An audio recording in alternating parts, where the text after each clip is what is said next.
ایک سوال ہے جو صدیوں سے بڑے بڑے مفکروں کو پریشان کرتا آیا ہے۔ عظیم سلطنتیں، بڑی بڑی تہذیبیں آخر زوال کا شکار کیوں ہوتی ہیں؟ جی، وہ کون سا کوڈ ہے، وہ کون سا آپریٹنگ سسٹم ہے جو ان کے عروج و زوال کو کنٹرول کرتا ہے؟ آج ہم 14ویں صدی کے ایک ایسے ماسٹر ڈیٹیکٹیو کے پاس جا رہے ہیں جس نے یہ کوڈ کریک کرنے کی کوشش کی تھی۔ ان کا نام ہے ابن خلدون اور ان کی کتاب کا نام ہے مقدمہ۔ اور دیکھیں، ابن خلدون کوئی لائبریری میں بیٹھ کر لکھنے والے عالم نہیں تھے۔ ان کی اپنی زندگی ایکشن سے بھرپور تھی۔ اچھا؟ وہ جج بنے، بادشاہوں کے مشیر رہے، سفارتکاری کی، منگول حکمران تیمور لنگ سے مذاکرات کیے اور جیل کی ہوا بھی کھائی۔ یعنی انہوں نے اقتدار کو بہت قریب سے دیکھا تھا۔ جی بالکل، اسی لیے جب وہ تاریخ کے بارے میں لکھتے ہیں تو وہ صرف واقعات نہیں بتاتے بلکہ طاقت کے کھیل کے اصول سمجھاتے ہیں۔ بالکل۔ آج کی ہماری گفتگو کا مشن بھی یہی ہے۔ ہم ابن خلدون کے فراہم کردہ اس آپریٹنگ سسٹم جسے وہ علم العمران کہتے ہیں، سائنس آف سویلائزیشن، جی، اسے سمجھنے کی کوشش کریں گے۔ ہم دیکھیں گے کہ تہذیبیں کیسے پیدا ہوتی ہیں، جوان ہوتی ہیں اور پھر کیوں مر جاتی ہیں۔ تو آئیے اس گہری کھوج کا آغاز کرتے ہیں۔ ضرور۔ ابن خلدون اپنی بات شروع کہاں سے کرتے ہیں؟ کیا وہ سیدھا اپنے نظریے پر آ جاتے ہیں؟ نہیں، اور یہی ان کی ذہانت کا ثبوت ہے۔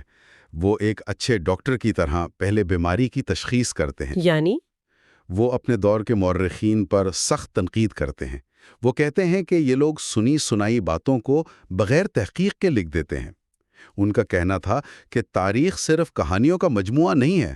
اصل کام یہ سمجھنا ہے کہ کوئی واقعہ کیوں پیش آیا اور کیا اس کا پیش آنا ممکن بھی تھا یا نہیں۔ یعنی 14ویں صدی میں ہی وہ فیکٹ چیکنگ کی بات کر رہے تھے۔ یہ تو کمال ہے۔ جی ہاں، کیا اس کی کوئی مثال ہے ان کے کام میں؟ بہت دلچسپ مثالیں ہیں۔ مثلا ایک مشہور مورخ تھے المسعودی۔ انہوں نے لکھا کہ حضرت موسیٰ نے صحرا میں اپنی فوج کی گنتی کی تو ان کے پاس 6 لاکھ جنگجو تھے۔ 6 لاکھ؟ جی۔ ابن خلدون کہتے ہیں، ایک منٹ رکیں، وہ کسی جاسوس کی طرح سوال اٹھاتے ہیں۔ پہلا سوال، کیا یہ ممکن ہے؟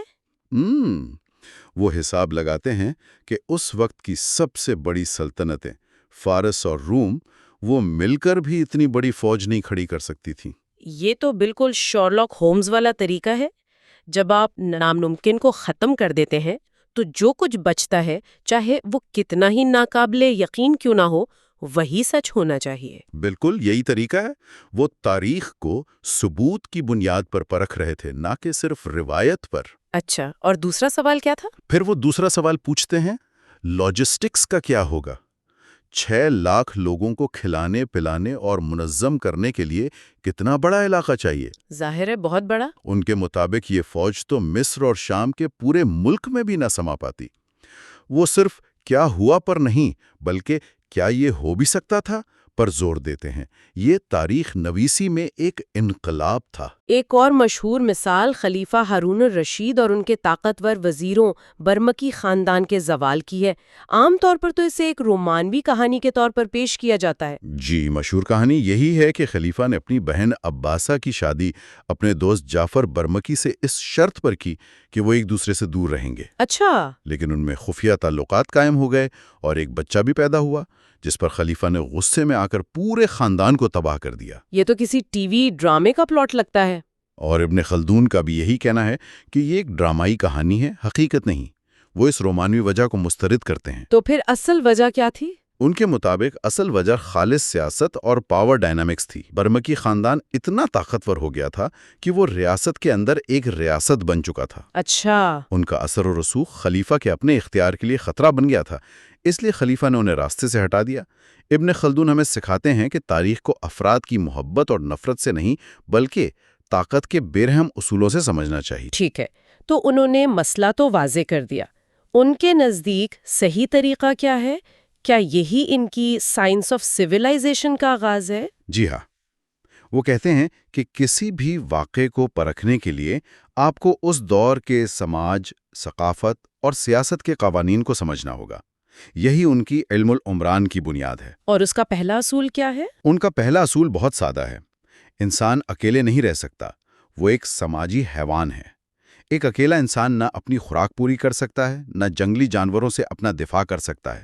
اسے دوسرے انسانوں کی ضرورت ہے۔ لیکن جب لوگ اکٹھے رہتے ہیں تو تصادم بھی ہوتا ہے۔ یہی ان کا دوسرا اصول ہے۔ انسانوں میں غصہ اور جارحیت بھی ہوتی ہے، اس لیے جب وہ اکٹھے ہوتے ہیں تو افراتفری کو روکنے کے لیے ایک روکنے والی طاقت یعنی ایک حاکم یا شاہی اختیار کی ضرورت پڑتی ہے، جو معاشرے کو انتشار سے بچائے۔ بالکل، یہ دو بنیادی اصول ہیں، سماجی تنظیم اور حکمرانی کی ضرورت۔ تو انسانوں کو ساتھ رہنے اور ایک اتھارٹی کے تحت رہنے کی ضرورت ہے۔ اس کے بعد وہ ماحول اور جغرافیہ کے کردار کی طرف آتے ہیں۔ یہ آج بھی ایک متنازع موضوع سمجھا جاتا ہے۔ جی، اور یہاں ان کا کام اور بھی گہرا ہو جاتا ہے۔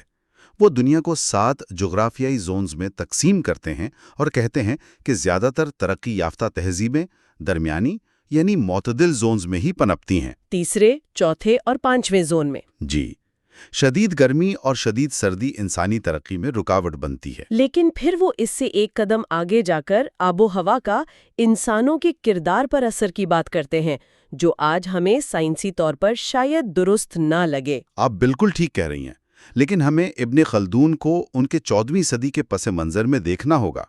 اس وقت افریقی لوگوں کے سیاہ رنگ کی وجہ ایک نسل پرستانہ مذہبی کہانی کو مانا جاتا تھا کہ یہ حضرت نوح کی بد دعا کا نتیجہ ہے۔ ابن خلدون نے اس نظریے کو سختی سے رد کیا۔ انہوں نے خالص سائنسی وضاحت پیش کی کہ اس کا تعلق نسل سے نہیں بلکہ جغرافیہ اور سورج کی گرمی سے ہے۔ یہ تو اس دور کے لحاظ سے بہت ہی ترقی پسندانہ سوچ تھی۔ بہت زیادہ۔ تو وہ ماحول کے اثر کی بات کر رہے تھے، نسل کی نہیں۔ اور کردار کے بارے میں ان کا کیا خیال تھا؟ ان کا مشاہدہ تھا کہ گرم علاقوں کے لوگ جیسے مصری عموماً خوش مزاج اور مستقبل کے بارے میں بے فکر ہوتے ہیں۔ اس کے برعکس سرد علاقوں کے لوگ زیادہ سنجیدہ اور محتاط رہتے ہیں۔ وہ اسے عمومی رجحانات کے طور پر پیش کرتے ہیں۔ جی، لیکن ان کا تجزیہ صرف موسم تک محدود نہیں رہتا، وہ اسے خوراک تک لے جاتے ہیں۔ ایک منٹ، یہ بات ہضم کرنا تھوڑا مشکل ہے۔ یعنی ان کے مطابق ایک صحرائی بدو جو جو کی روٹی کھا رہا ہے وہ بغداد کے اس امیر تاجر سے زیادہ ذہین ہے جو ہر روز مرغن کھانے کھا رہا ہے؟ ہاں، بظاہر تو یہی لگتا ہے۔ آج کی سائنس تو کہتی ہے کہ دماغ کو کام کرنے کے لیے اچھی غذائیت چاہیے۔ کیا ابن خلدون کی دلیل خالصتاً روحانی تھی یا اس میں کوئی جسمانی منطق بھی تھی؟ بہت اچھا سوال ہے۔ ان کی دلیل خالصتاً جسمانی منطق پر مبنی تھی۔ ان کا نظریہ یہ تھا کہ جب انسان ضرورت سے زیادہ اور امیر غذائیں کھاتا ہے تو اس کے جسم میں فالتو مادے پیدا ہوتے ہیں۔ اچھا۔ یہ مادے خون کے ذریعے دماغ تک پہنچتے ہیں اور سوچنے سمجھنے کی صلاحیت کو دھندلا دیتے ہیں، جس سے سستی اور ذہنی غفلت پیدا ہوتی ہے۔ اور اس کے برعکس صحرا کے باشندے جو سادہ اور کم غذا کھاتے ہیں ان کے جسم صاف رہتے ہیں، جس سے ان کا ذہن بھی تیز اور صاف رہتا ہے۔ وہ جسمانی اور ذہنی طور پر زیادہ چست ہوتے ہیں۔ کمال ہے۔ تو ان کی سائنس آف سیولائزیشن میں خوراک بھی ایک اہم متغیر ہے۔ اب ان کے ایک اور اہم موضوع کی طرف آتے ہیں، بدوی اور شہری زندگی کا موازنہ۔ وہ بدوی زندگی کو اخلاقی اور جسمانی طور پر برتر کیوں سمجھتے ہیں؟ ان کے مطابق بدوی لوگ اپنی فطری حالت کے زیادہ قریب ہوتے ہیں۔ وہ سخت جان ہوتے ہیں، اپنا دفاع خود کرتے ہیں اور ان میں برائیاں کم ہوتی ہیں۔ ٹھیک ہے۔ اس کے برعکس شہری لوگ عیش و عشرت، لذتوں اور قانون کے سہارے جیتے ہیں۔ وہ اپنی حفاظت کے لیے فوج اور شہر کی دیواروں پر انحصار کرتے ہیں، بالکل، جس کی وجہ سے وہ آرام طلب، جسمانی طور پر کمزور اور بزدل ہو جاتے ہیں۔ بالکل۔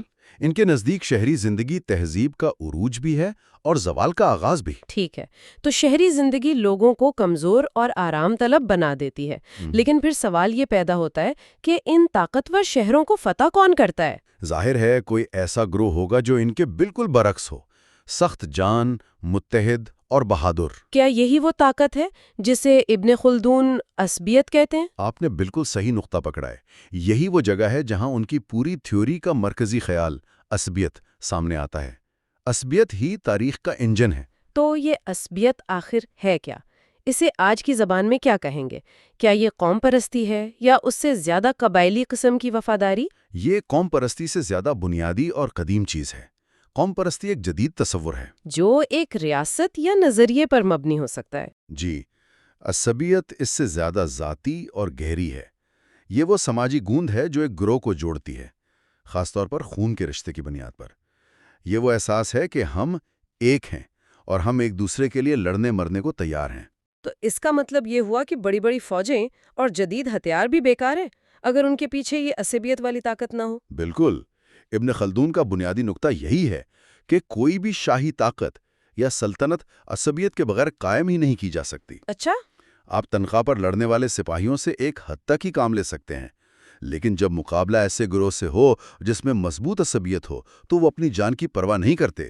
یہی وہ ناقابل شکست طاقت ہے جو ایک گروہ کو اقتدار تک پہنچاتی ہے۔ تو ایک گروہ نے مضبوط عصبیت کی بنیاد پر سلطنت قائم کر لی، اب آگے کیا ہوتا ہے؟ کیا یہ طاقت ہمیشہ قائم رہتی ہے؟ نہیں، اور یہیں پر ابن خلدون کا مشہور 4 نسلوں کا نظریہ سامنے آتا ہے۔ وہ کہتے ہیں کہ ایک خاندان میں عزت اور وقار یعنی عصبیت کی طاقت زیادہ سے زیادہ 4 نسلوں تک ہی رہتی ہے، تیاں جھیل کر آتی ہے۔ وہ جانتی ہے کہ یہ سلطنت کتنی محنت، جدوجہد اور قربانیوں سے حاصل کی گئی ہے۔ ان میں عصبیت اپنے عروج پر ہوتی ہے۔ وہ سادہ زندگی گزارتے ہیں اور اپنے لوگوں کے قریب رہتے ہیں۔ یہ تو کسی بھی کامیاب کمپنی کے بانی کی طرح ہے جو گراج سے کام شروع کرتا ہے اور دن رات محنت کرتا ہے۔ صحیح کہا آپ نے۔ پھر آتی ہے دوسری نسل۔ اور ان کا کیا ہوتا ہے؟ دوسری نسل پہلی نسل سے سیکھتی ہے، لیکن اس نے وہ سختیاں خود نہیں جھیلی ہوتی۔ وہ آرام اور خوشحالی میں پروان چڑھتی ہے۔ وہ اپنے باپ دادا کی روایات پر تو چلتی ہے، لیکن ان کی وہ بھوک اور جدوجہد والی روح ان میں نہیں ہوتی۔ یعنی عصبیت کمزور ہونا شروع ہو جاتی ہے۔ یہ وہ نسل ہے جسے سب کچھ پلیٹ میں سجا سجایا مل جاتا ہے۔ بالکل۔ اور تیسری نسل، وہ صرف تقلید پر انحصار کرتی ہے۔ وہ یہ سمجھتی ہے کہ حکمرانی ان کا پیدائشی حق ہے۔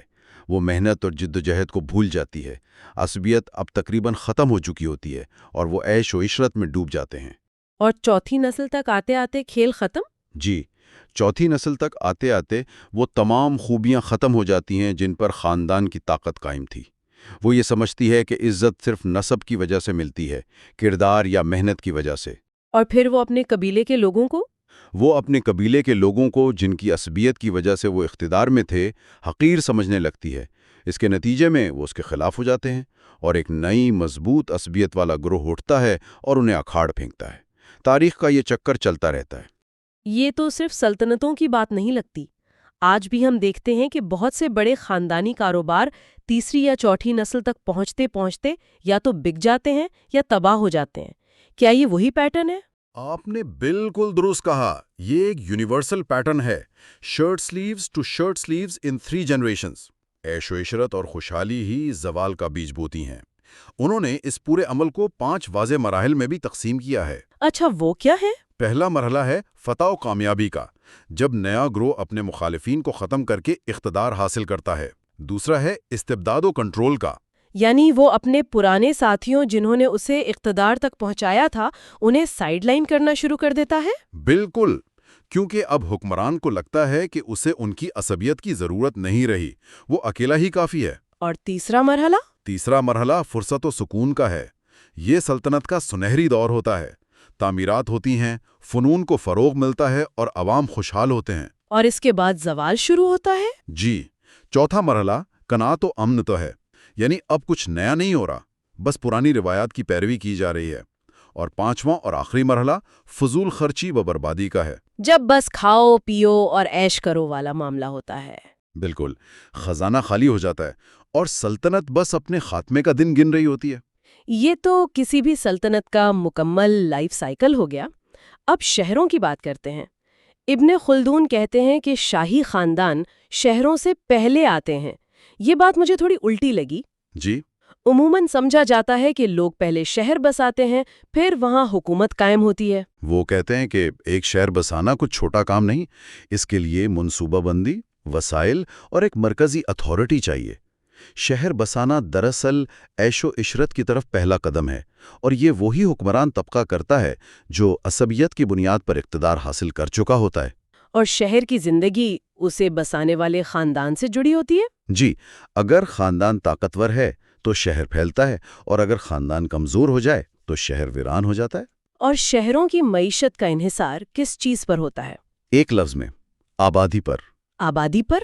اصول بہت سادہ ہے، جتنی زیادہ آبادی اتنا زیادہ کام، اتنی زیادہ اضافی پیداوار یعنی سرپلس، اور اتنی ہی زیادہ خوشحالی اور دولت۔ یہ آبادی والی بات تو آج کے بڑے شہروں جیسے نیو یارک یا ٹوکیو پر بھی پوری اترتی ہے۔ جہاں زیادہ لوگ ہوتے ہیں وہاں مواقع اور دولت بھی زیادہ ہوتی ہے۔ کیا ابن خلدون 14ویں صدی میں نیٹ ورک ایفیکٹ کی بات کر رہے تھے؟